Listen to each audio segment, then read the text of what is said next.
têtue coriace. Lâche cette têtue coriace. C'est ce matin. Au nom de Jésus.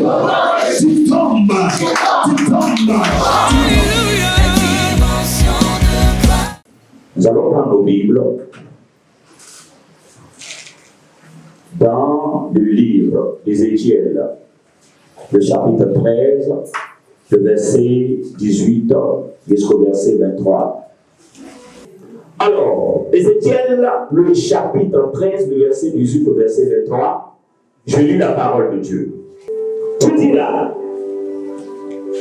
ainsi parle le Seigneur, l'Éternel. Malheur à ceux qui fabriquent des coussinets pour toutes les aisselles et qui font des voiles pour la tête des gens de toute taille, afin de surprendre les âmes. Pensez-vous surprendre les âmes de mon peuple et conserver vos propres âmes? Vous me désolérez auprès de mon peuple pour des poignées d'orgue et des morceaux de pain. En tuant des âmes, je ne dois pas mourir, et en faisant vivre des âmes, je ne dois pas vivre. Tombant ainsi mon peuple qui écoute le mensonge. C'est pourquoi, ainsi parle le Seigneur l'Éternel. Voici, j'envoie à vos coussinets, par lesquels vous soutenez les âmes, afin qu'elles s'envolent. Et je les arracherai de vos bras, et je délivrerai les âmes que vous cherchez à surprendre afin qu'elles s'envolent. J'arracherai aussi vos voiles et je délivrerai de vos mains mon peuple. Ils les serviront plus de pièges entre vos mains et vous saurez que je suis l'Éternel. Parce que vous affligez le cœur du juste par des mensonges, quand moi-même je ne l'ai point attristé, et parce que vous fortifiez les mains du méchant pour l'empêcher de quitter sa mauvaise voie, pour le faire vivre. Vous n'aurez plus de vaines visions, et vous ne prononcerez plus d'oracles. Je délivrerai de vos mains mon peuple, et vous saurez que je suis l'Éternel. Alléluia. Gloire à Jésus. Amen. Notre message de ce matin a pour thème comment en finir avec les œuvres de la sorcellerie. Comment en finir avec les œuvres de la sorcellerie. Lorsque les sorciers t'étouffent, lorsqu'ils vous combattent tout le temps, lorsque les sorciers vous oppressent, qu'est-ce qu'il faut faire pour sortir de leur oppression? Qu'est-ce qu'il faut faire pour briser leurs œuvres, leur programme établi? Gloire à Jésus. Alors, pour bien comprendre, il est important de définir ce que c'est que la sorcellerie même. Gloire à Jésus. Qu'est-ce que la sorcellerie? La sorcellerie, tout simplement, c'est l'art des sorciers. Ou c'est la pratique des sorciers. Alléluia. On peut aussi définir comme l'opération des effets magiques. Opération d'effets magiques, c'est-à-dire quelqu'un qui fait des choses magiques. Gloire à Jésus. Alléluia. Alors, comment est-ce qu'on peut définir le mot sorcier? Le sorcier, c'est une personne à qui on a attribué le pouvoir, alléluia, surnaturel de lancer des sorts, des sortilèges, qui peut même guérir par la magie. En réalité, c'est une méchante personne. Alléluia. Donc, c'est une personne méchante qu'on appelle sorcière. Voilà Jésus. Amen. Une personne qui a le pouvoir de lancer des sorts, des sortilèges, des envoûtements. Alléluia. Voilà. Qui peut même guérir certaines personnes par la magie. Et aussi des personnes méchantes qui ne vivent que par jalousie, par rivalité, des envieux et envieuses. Donc la jalousie est la petite sœur de la sorcellerie. Voilà Jésus. Voilà. Que le nom du Seigneur soit béni. Ici, la Bible dit Dieu commence par maudire ces personnes. À partir du verset 18. Il dit, ainsi parle l'Éternel, malheur à ceux qui fabriquent des coussinets pour toutes les aisselles. Voilà Jésus. Donc les sorciers, qu'est-ce qu'ils font? Ils vont fabriquer des coussinets, des petits coussins. Et ils vont mettre dans des aisselles. Voilà Jésus.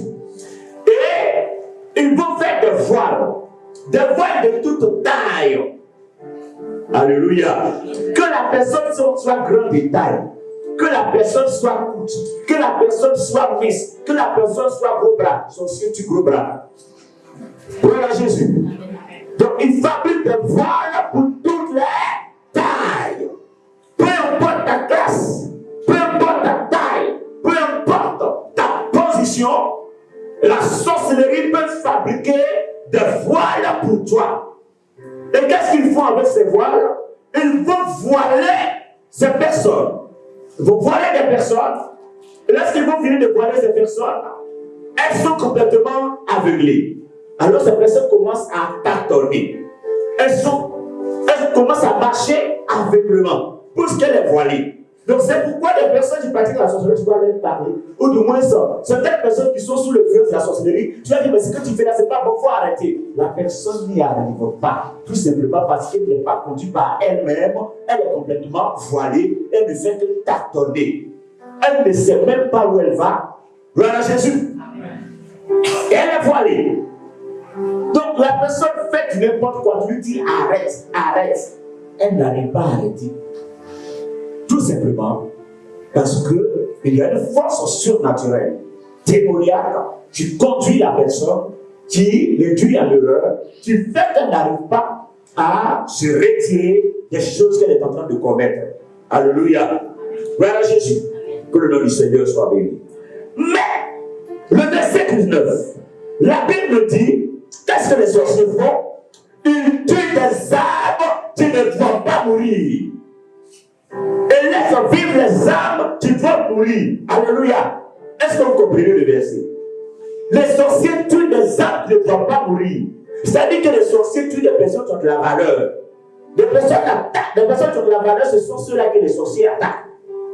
Donc si vous êtes attaqué par l'esprit de la sorcellerie, c'est parce que vous avez de la valeur. Le sorcier n'attaque pas n'importe qui. Il tue des âmes qui ne vont pas mourir. Et ne vont qu'attaquer des personnes qui ont de la valeur. Des personnes qui ont quelque chose de bon. Amen. Ce sont ceux-là que le sorcier attaque. Il n'attaque pas tout le monde. Alléluia. Amen. Dis à ton voisin, c'est parce que tu as de la valeur que tu es attaqué. Alléluia. Donc tes sorciers attaquent des âmes et tuent des âmes qui ne doivent pas mourir. C'est eux qui tuent. Et des âmes qui doivent mourir, ils les laissent. Ceux qui font le mal, on les laisse. Mais ceux qui ont lutté, ils sont en train de faire leur petite réalisation, on les tue. Tu as crié jusqu'à tu veux construire ta maison au village, on te tue. Tu as lutté jusqu'à peine tu t'en sors, on te tue. Tout ce que tu fais pour aller de là-bas, on te tue. Donc, les sorciers n'attaquent que des personnes qui ont de la valeur spirituelle. Voilà Jésus. Si tu n'as pas de la valeur, il ne faut rien avec toi. Alléluia. Voilà Jésus. Je vous ai donné le témoignage d'un jeune homme, une fois, qui, on l'a vu, dans le quartier, on était tous ensemble, l'enfant a souffert. Il a souffert. Les parents étant décédés, il était chez une de ses tantes. Et le jeune homme vendait savon liquide pour payer ses cours, payer ses études. Il fabrique savon liquide et il les vend pour pouvoir payer ses cours. Et c'est ce que Dieu merci, il est son bac. Et il a passé le concours CAFOP. Et Dieu merci, ça a marché. Alléluia. Alors il devient enseignant. Il était heureux, nous tous on était heureux pour lui. Amen. On était tous heureux pour le jeune homme parce que c'est quelqu'un qui a vraiment souffert, qui va enfin s'en sortir, manger quelque chose.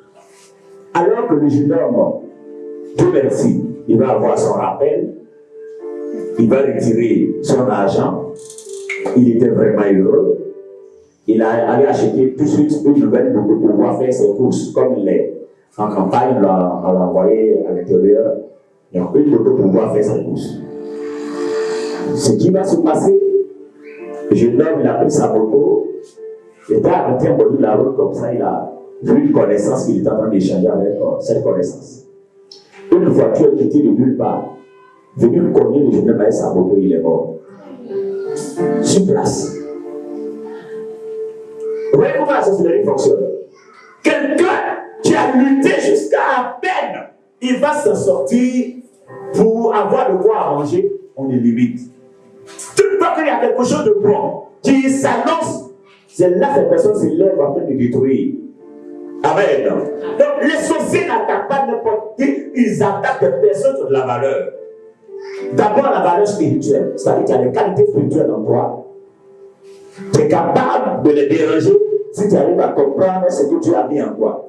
Donc c'est toi qu'on attaque d'abord. Dans la famille, il y a des personnes qui sont plus riches, on n'attaque pas. Mais toi, tu n'as rien. C'est toi qu'on combat tout le temps. En réalité, c'est parce que tu penses que tu n'as rien. Mais tu as quelque chose. Tu as des qualités spirituelles, tu as des potentiels spirituels. C'est que les autres n'ont pas. Et ça les énerve. Ils savent que si tu t'arrêtes, tu te lèves spirituellement, tu vas leur créer des problèmes. Donc on ne fait que de tout fait t'attaquer tout le temps. Voilà Jésus. Alors, le verset 21, il dit, ils ne serviront plus de pièges dans vos mains. Donc les sorciers, leurs œuvres, ils tentent des pièges. Parce que s'ils ne te tentent pas des pièges, c'est pas une porte que l'esprit de la sorcellerie arrive à rentrer dans la vie d'une personne. Tant qu'il n'y a pas de porte, tu ne peux pas rentrer dans ta vie. Est-ce que je me fais comprendre? Et c'est pourquoi une maison, et toi tu es armé et tu es arrêté devant ta maison. Tant qu'une personne plus forte que toi n'arrive pas à te faire tomber, cette personne ne rentrera pas dans ta maison pour détruire ce qui est là-bas. Amen. Donc c'est comme ça l'œuvre de la sorcellerie. Elle arrive. Et comme toi tu es armé, tu es arrêté devant ta porte, elle essaie de te tendre des pièges. Elle essaie de te provoquer. Tu te mets dans un état de colère. Elle essaie de te distraire. Alors que tu es distrait, tu ne surveilles plus ta maison, tu es en train de frapper ailleurs, elle rentre dans ta maison et détruit tout ce qui est là-bas. Voilà Jésus. Donc c'est forcément par une porte que l'esprit de la sorcellerie peut rentrer dans la vie d'une personne. Donc pour Dieu t'animer de colère en ne point finir, c'est l'une des grandes portes par laquelle la sorcellerie rentre. On vous provoque, vous vous mettez en colère, votre colère est noire. Et c'est grave. Voilà Jésus. Par des provocations, on tend des pièges, ou par un point de contact. De la nourriture, de l'argent, des vêtements. C'est pourquoi les marabouts, quand ils doivent, je dirais, s'attaquer à la vie d'une personne ou attacher quelqu'un, il faut envoyer un petit morceau de paille, il faut envoyer un habit, il faut envoyer quelque chose de la personne, tout simplement parce qu'ils ont besoin d'un point de contact. Le vêtement que tu as déjà porté, il y a ta sueur dedans. Et ta sueur sur le plan spirituel le représente. C'est ton sang filtré qu'on appelle sueur. Alléluia. Le sang filtré qui est appelé sueur. Et l'âme vit dans le sang. Alléluia. Vous voyez comment ils sont spirituels. Eux, ils font des choses surnaturelles. La sueur est le sang filtré. Et l'âme vit dans le sang. Le Lévitique dit que l'âme vit dans le sang. Voilà Jésus. Donc ils savent que par ta sueur, ton âme est là. Et ils arrivent à prendre un seul vêtement pour détruire ta vie. Il y a d'autres qui vont mettre leur main simplement sur ta tête, comme ça, c'est fini. C'est comme ça que ces personnes opèrent par un point de contact. Le jeune homme qui est assis là-bas, il était dans une classe où un jeune homme, un enfant sorcier, lui avait donné simplement une galette. À partir de la galette, comme il était toujours premier, il lui a donné simplement une galette. À partir de la galette, ils ont mélangé ses études. Le premier devient 52e. Amen.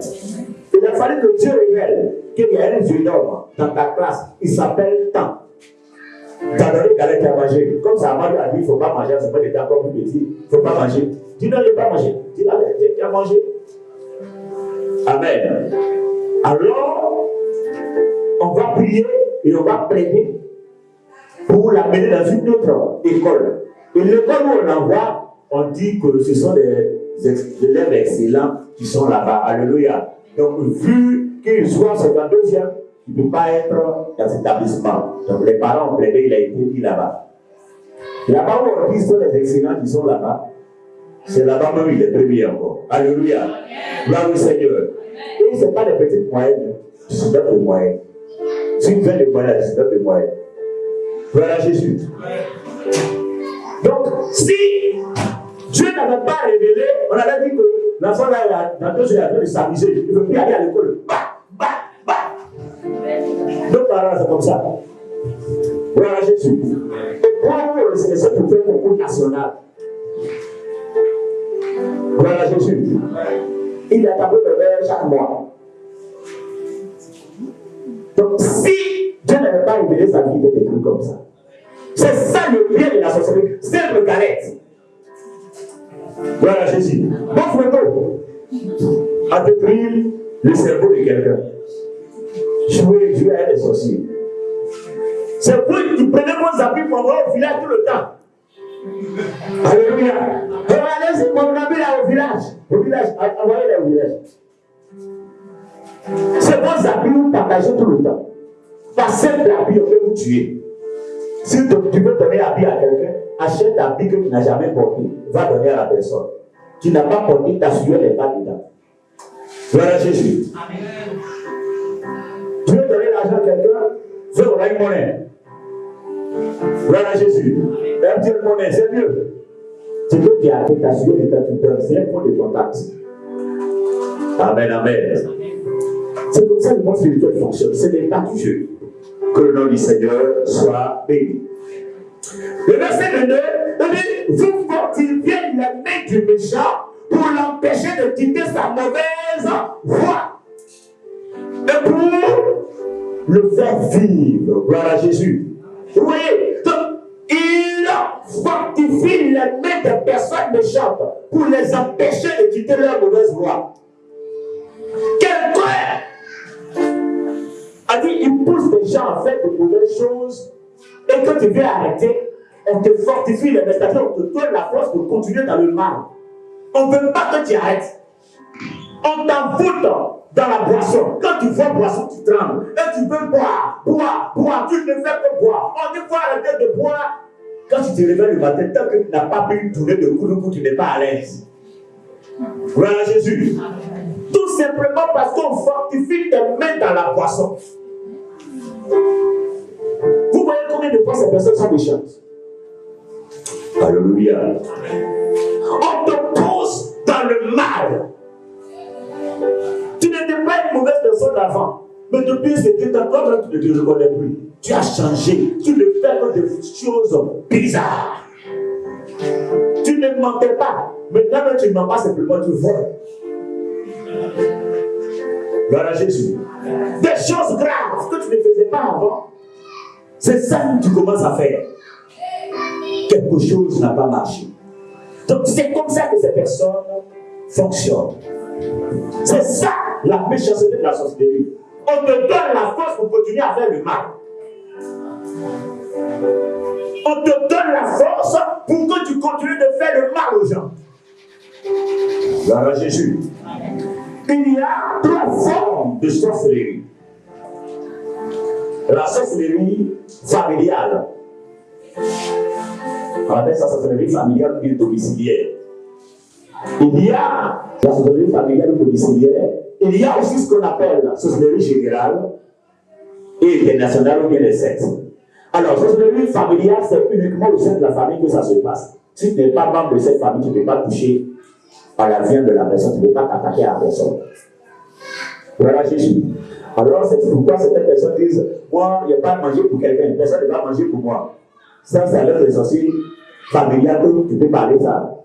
Tu peux dire ce genre de choses. Voilà Jésus. Si les membres de votre famille ne pratiquent la sorcellerie familiale, tu peux faire le malin comme ça pour dire, moi, il n'y a pas mangé pour les gens ne vont pas manger pour moi. Alléluia. Sorcellerie générale. Vous êtes de la même famille, vous n'êtes pas de la même famille, vous pouvez s'attaquer à toi. Ce sont des méchants. Ils s'en foutent que vous ayez le même sang pas. Ils sont à un niveau élevé. Il faut que tu tentes des pièges, tu tombes dans le piège, on t'attaque. Voilà Jésus. Maintenant, il y a la sorcellerie internationale. Ce sont des grandes sectes. Internationales, ce sont des buveurs de sang en quantité. Celui qui provoque des accidents. Pour boire du sang en quantité. Ça veut dire que lorsque tu as affaire à une telle personne, il attend toujours peut-être que tu vas monter dans un véhicule. Et c'est là que quelqu'un vient te provoquer. On te provoque dans la voiture là. Quand tu vas monter, c'est pour aller faire un accident. Plusieurs vont mourir. C'est pas la provocation, la colère. C'est l'une des grandes forces que les sorciers utilisent.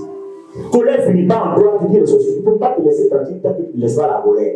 Est-ce qu'on se comprend? Amen. Il ne peut pas te laisser tranquille tant que ton cœur là continue de s'enflammer vite.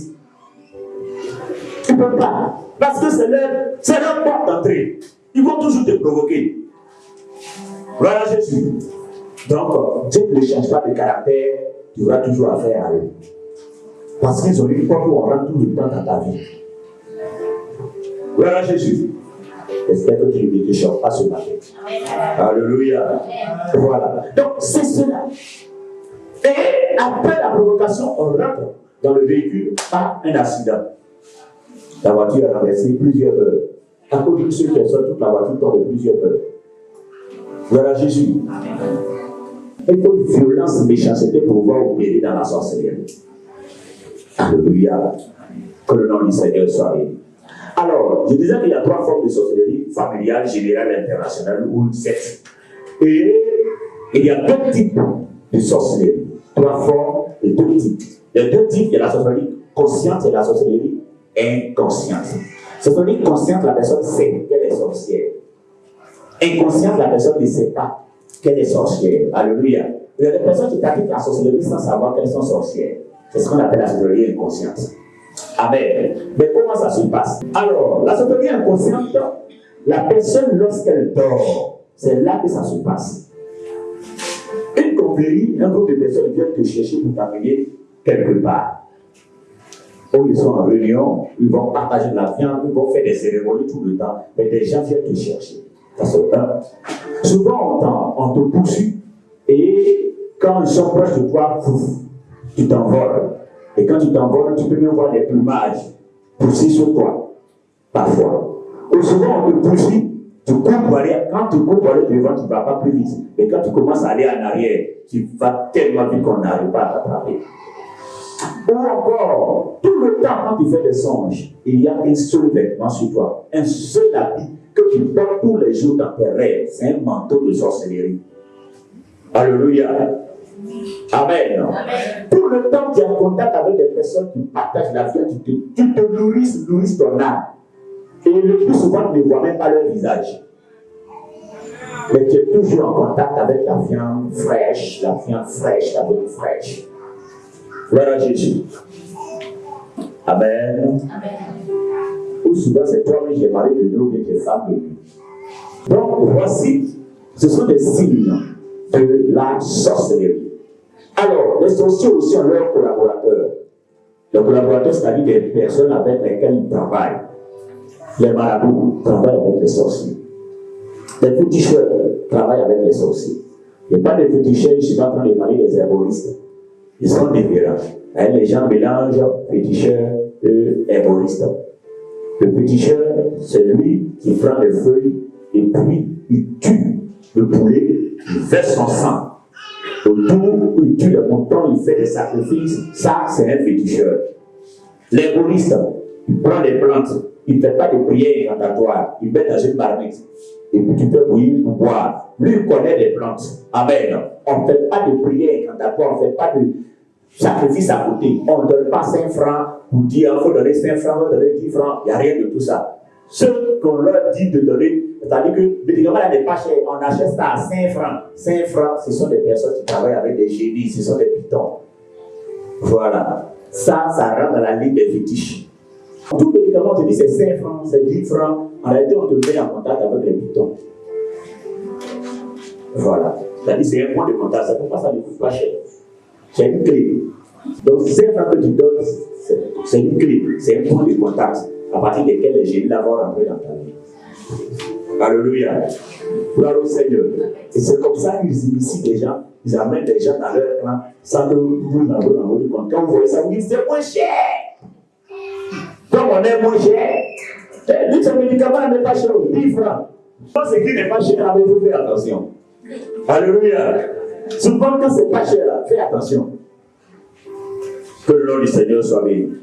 Donc, leurs collaborateurs, ce sont des marabouts, des fétichistes, des chamans, des charlatans, voilà, des démons même. Travaillent aussi beaucoup avec les esprits de mort. Des personnes qui sont déjà décédées, leur esprit. Alléluia. Travaillent avec les esprits de mort. Tous ceux-là sont des collaborateurs de sorciers. Comme un petit à Gonzague qui dit travaille, il est société générale, travaille avec des esprits de mort. Voilà, il les envoie, les attaquer telle personne, travaille toujours comme ça. Un enfant de 10 ans, il n'est pas simple roi, c'est à partir de lui, je suis que même en sorcellerie, il y a roi des rois, lui, le roi des rois sorciers. Quand les rois sorciers le voient, ils s'inclinent. Alléluia, c'est le haut niveau de sorcellerie. Et c'est comme ça que ces personnes travaillent. Alors, je vais vous citer quelques exemples de sorcellerie dans la Bible. Quelles sont les personnes sur lesquelles les gens ont pratiqué la sorcellerie dans la Bible? Alléluia. Premièrement, en Genèse 4, verset 8, Caïn, qui va tuer son frère Abel. C'est de la sorcellerie. Nous deux, on fait un sacrifice à Dieu. Dieu agrée pour moi, Dieu n'agrée pas pour toi. Parce que Dieu m'aime, tu me tues. Vous voyez? Donc, des personnes qui commencent à haïr leur propre frère parce que la personne est aimée par Dieu. On peut être né de la même famille, mais on n'a pas forcément la même destinée. Je peux être le plus petit et puis je réussis. Donc, parce que je suis petit et je suis en train de réussir, tu te lèves contre moi pour m'attaquer. Alors, Caïn et Abel, il y a eu une vraie sorcellerie. Un grand frère qui tue son petit frère parce que son petit frère est aimé de Dieu. C'est comme ça. Il y a eu aussi, en Genèse 37, le verset 23, les frères de Joseph. Leur petit frère leur envoie de la nourriture. Ils déposent manger là, ils prennent le petit frère, on le jette dans le puits, et puis ils viennent s'asseoir pour manger. Après d'avoir détruit, ils viennent manger. Après, ils se lèvent pour le soulever dans le puits et puis on le vend comme esclave. Tes propres frères qui veulent absolument te tuer. C'est de la sorcellerie. Alléluia. Marie et son frère Aaron ont murmuré contre Moïse en Nombre 12, verset 1 à 3. Parce que Moïse allait prendre une femme africaine, une femme éthiopienne. Pourquoi Dieu dit de ne pas prendre une femme étrangère et toi tu prends une femme africaine? Ils ont commencé à murmurer contre lui. Le prophète Aaron était un sacrificateur et sa sœur était prophétesse. La prophétesse a commencé à murmurer contre son frère prophète. Alléluia.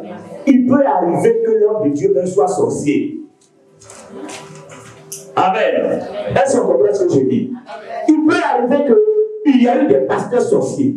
Il peut arriver que le pasteur même soit sorcier. Ici, c'est une prophétesse, mais qui est en train de manigancer de la sorcellerie contre son propre frère. Dieu l'a rendu lépreux. Dieu a pu couper ses doigts en même temps. Alléluia. Amen, amen. Pasteur peut être sorcier. Ayez le discernement, afin de ne pas donner votre vie à n'importe qui pour vous en foutre. Que le nom du Seigneur soit béni. Autre chose, Judas, le peuple de Judas et Gédéon. Gédéon est devenu chef. Il est devenu roi sur Judas. Alors, les ennemis de Gédéon viennent pour chercher Gédéon. Ils veulent l'attraper. Mais comme son propre peuple a peur des ennemis de Gédéon, le peuple cherche à attraper Gédéon pour donner à ses ennemis. Alléluia. Ça dit que nous sommes en Côte d'Ivoire, où tout le temps, la France, c'est juste un exemple. Nous sommes la Côte d'Ivoire où tout le temps, la France est en train de nous piller. Elle nous pille, elle nous fatigue, elle nous détruit. Amen. Et maintenant, Un président arrive, dit non, moi je ne laisse pas la France nous détruire. Il ne laisse pas la France nous renverser. Il ne laisse pas la France faire ça. On va se battre, on va les affronter. Maintenant, les mêmes Ivoiriens, on a qu'à l'attraper, on va donner aux Français, ils vont le tuer. Attrapons-le, on va donner aux Français, ils vont le tuer. Alléluia! C'est ça qui est là. C'est la sorcellerie, hein? C'est la sorcellerie. C'est pourquoi le problème que la Côte d'Ivoire vit, c'est un problème spirituel. Gloire à Jésus. Amen. Que le nom du Seigneur soit béni. Alors, il y a eu encore une autre forme de sorcellerie pour Gédéon là, c'est en Juge 15, le verset 9 à 12. Après, le même Gédéon encore avait une femme qui s'appelait Dalila. Amen. Femme que Gédéon avait, lui dit, mon mari, tu es trop fort, montre-moi le secret de ta force. Comment on peut faire pour te tuer? Une femme qui dit à son mari, mon mari, tu es trop fort, il faut me montrer comment on peut faire pour te tuer. Amen. C'est Samson du moins. Samson. Attends, ce n'est pas une sorcière ça. Hein? La chérie de Samson, tu lui dis, mon mari Samson, comment on peut faire pour te tuer? Aïe. Attends, si une femme te pose cette question, il faut commencer à la tuer d'abord avant même que... Alléluia. Aïe. Mais comment on peut te tuer? Mon mari, tu es fort, hein? Comment on peut faire pour te tuer? Au sujet de Job, et la femme de Job lui dit, mon mari, afin de Dieu, là, c'est trop dans ta tête. Il faut maudire Dieu, tu vas mourir. Maudire Dieu, il faut le maudire. C'est quel Dieu qui te fatigue comme ça? Il faut le maudire, tu vas mourir. Quand ta femme te dit, il faut maudire Dieu, tu vas mourir, c'est parce qu'elle a envie de se marier avec quelqu'un d'autre. Quand tu ne seras plus là. Alléluia. Mais c'est parce qu'elle a déjà attrapé quelqu'un. Sinon, pourquoi tu ne dis pas, maudissons Dieu, puis nous deux, on va mourir? Mais tu dis, mon mari maudit Dieu, puis tu vas mourir, c'est pas grave. C'est parce que tu as déjà attrapé une branche, comme un singe. Alléluia. C'est genre de femmes sorcières, vous êtes brisés au nom de Jésus. Tous ceux qui ont des femmes sorcières, brisés au nom de Jésus-Christ. Brisez-les. Amen, amen. Et ce n'est pas encore fini. Il y a encore, en Jérémie 7, verset 31, il y a des personnes qui prennent leurs propres enfants pour consacrer à une divinité qu'on appelait Baal. Tu prends ton enfant pour le sacrifier. Malheur à celui qui fait passer son enfant par le feu. Tu sacrifies quand même ton enfant. Tu tues ton enfant, tu détruis ton propre enfant. Donc il y a des mères sorcières qui tuent même leur propre enfant. Alléluia. Voilà Jésus. Il y a tellement d'exemples, mais je vais m'arrêter sur ce dernier exemple que je prends. Naboth de Jezréel, un homme en Israël qui s'appelait Naboth de Jezréel. Il avait son champ. Près, le champ était tout près du palais royal d'un monsieur qu'on appelait Akab. Alors, Akab qui a son palais royal, sa femme s'appelle Jézabel. Sa femme dit, mon mari, va dire au monsieur là, son champ est juste à côté de ton palais. Il n'a qu'à te donner son champ là, tu vas acheter et tu vas prendre ça pour faire jardin potager. Amen. Le roi va voir Naboth. Il faut me donner ton champ. Je vais te donner ça en argent. Ou bien si tu veux, je vais te donner un autre champ. Mais je vais prendre ton champ là pour faire jardin potager. Regardez comment c'est foutaise. Je prends mon champ là, tu prends pour faire jardin. Pourquoi tu ne me dis pas, je te vends ma maison? Et puis tu vas prendre pour habiter à côté de ton champ en même temps. Amen. Tu pourrais me dire, je te vends ma maison, comme ton champ est à côté, là tu habites à côté de ton champ. Mais tu me dis, vends-moi ton champ. Il y a pas pour faire jardin potager, il y a m'asseoir, les vents viennent de souffrir. Il lui dit, je ne te donne pas. Alors, le roi va voir sa femme Jézabel. Jézabel, regarde. Si là, je lui dis de donner le champ, je ne vais pas donner. Sa femme lui dit, laisse-moi, reste tranquille. Moi, mon affaire là, je ne dis pas dans mauvais rêve. Demain matin, tu vas avoir le champ. Il y a des femmes comme ça. Demain matin, champ là, tu vas avoir ça. Et elle va aller comploter avec 2 personnes. Parce que chez les Juifs, si 2 personnes témoignent de quelque chose, c'est que c'est vrai. Donc, elle va comploter avec 2 personnes.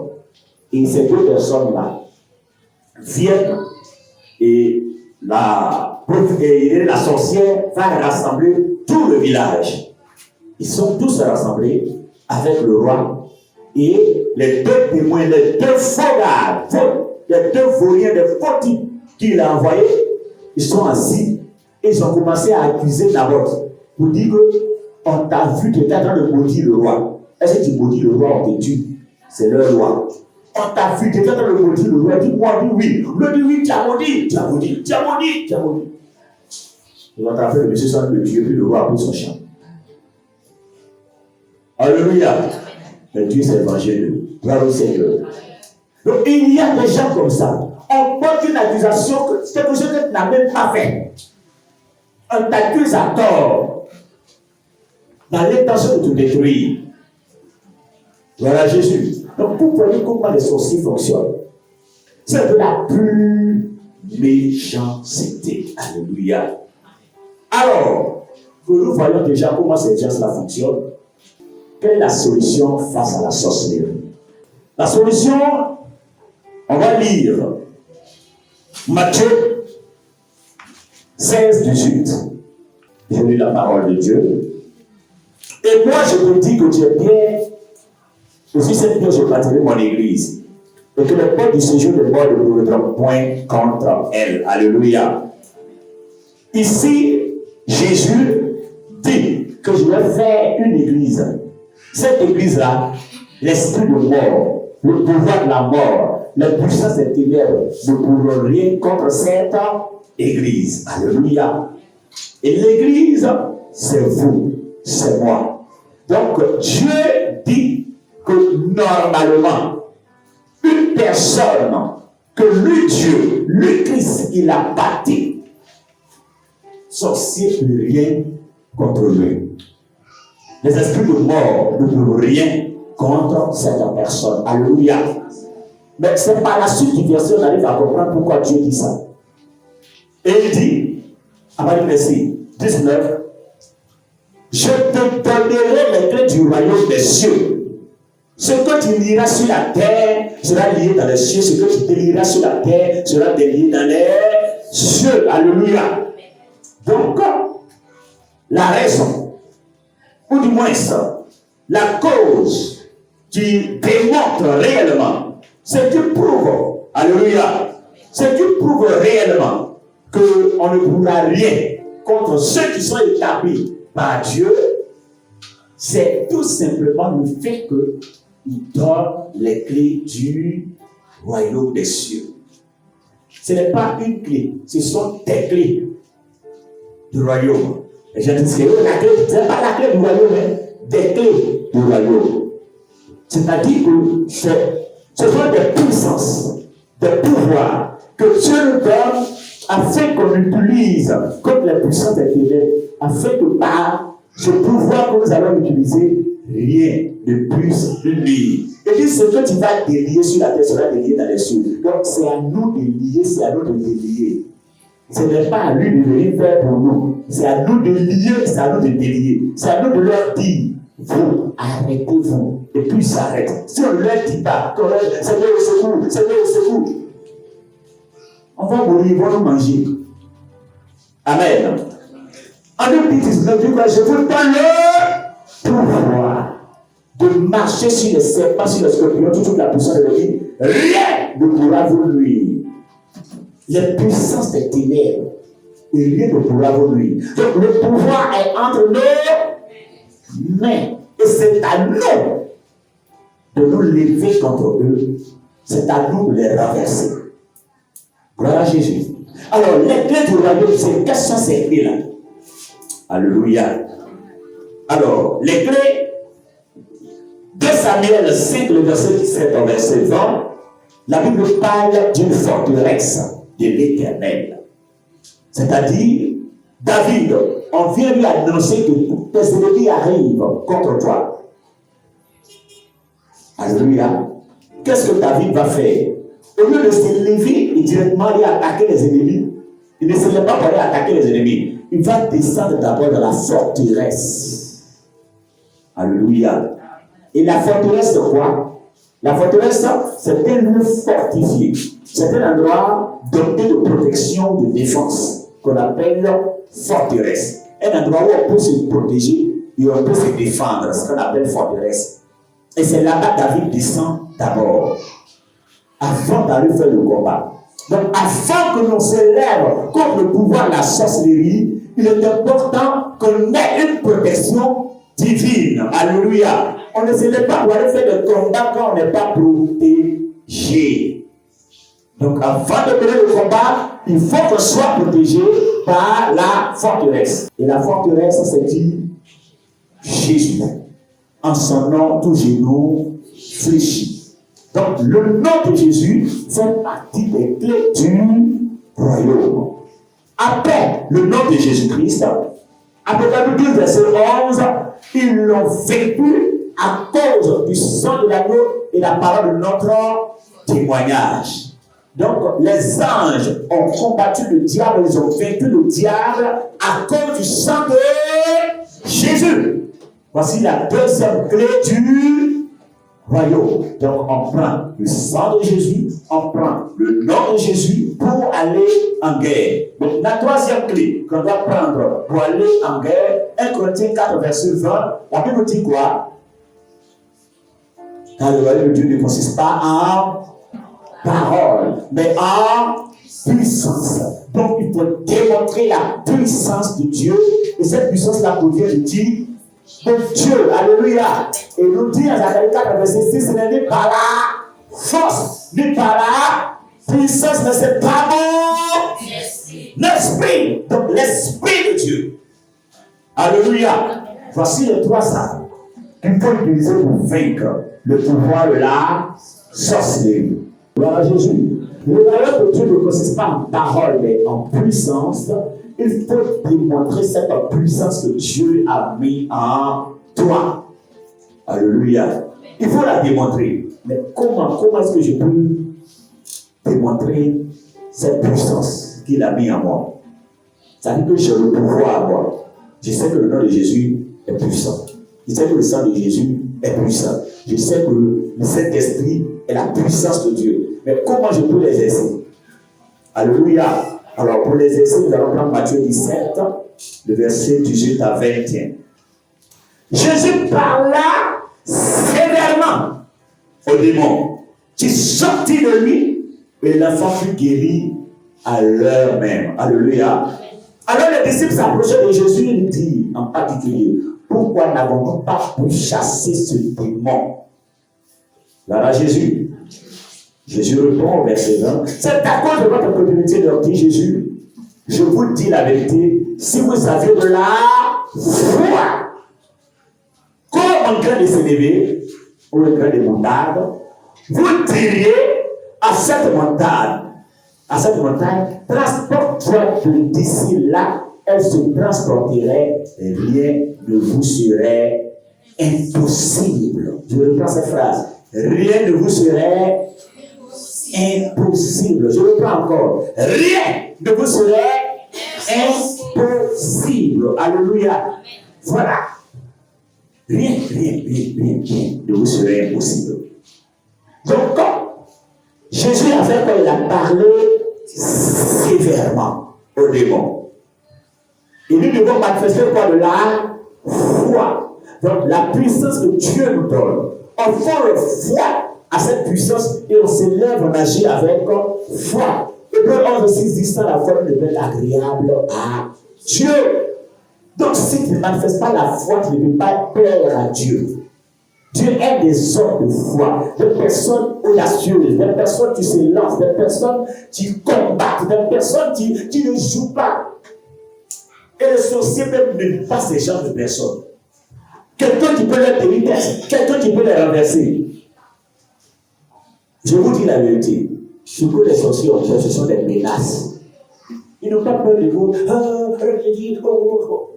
de prier où on s'affole. Ils n'ont pas peur de ça. Alléluia. Puisque d'autres même sont à l'église, ils prient aussi comme ça. Mais ils ont peur des menaces. Ils sont aussi à l'église. Mais il faut les dévoiler. Quand tu les dévoiles, tu les humilies publiquement. Ils vont commencer à laisser tomber. Alléluia. Que ta présence en moi devienne réelle. Que ta présence en moi devienne. Je veux t'expérimenter. Une dimension de toi. Jésus, je désire ta présence. Que ta présence en moi devienne ta présence en moi devienne. Je veux dimension de toi. La dimension du toucher. La dimension du toucher. T'es dur, Goliath. La recette t'es dur, Goliath. C'est ce matin. Au nom de Jésus.